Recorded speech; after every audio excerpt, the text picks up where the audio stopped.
Welcome to the Salmon Runs YouTube. Enjoy the video. In this video, I will explain how to fix a broken zipper on jeans without tools. First, let's assess the damage. Carefully check if your zipper pull is still connected to the slider. Next, look closely at the zipper teeth on both sides. Are any bent, missing, or misaligned? Finally, observe if the slider itself is stuck in one position or if it has completely come off one or both tracks. This initial check helps determine the best approach. If your zipper teeth are simply misaligned, you can often fix this by hand. Start by gently pulling the fabric on either side of the zipper to help straighten the track. Then, slowly work the slider up and down, encouraging the teeth to re-engage.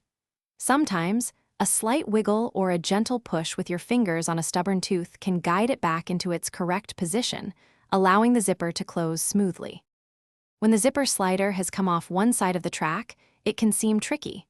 First, carefully guide the slider back onto the track from the bottom.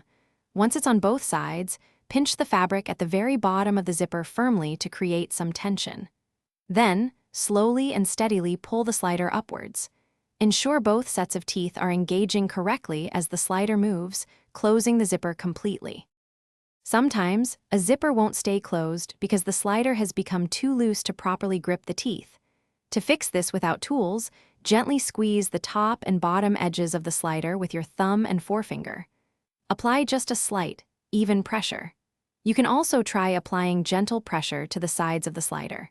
This small adjustment can often tighten its grip, allowing it to effectively close the zipper. Thanks for watching. Consider subscribing if we helped you.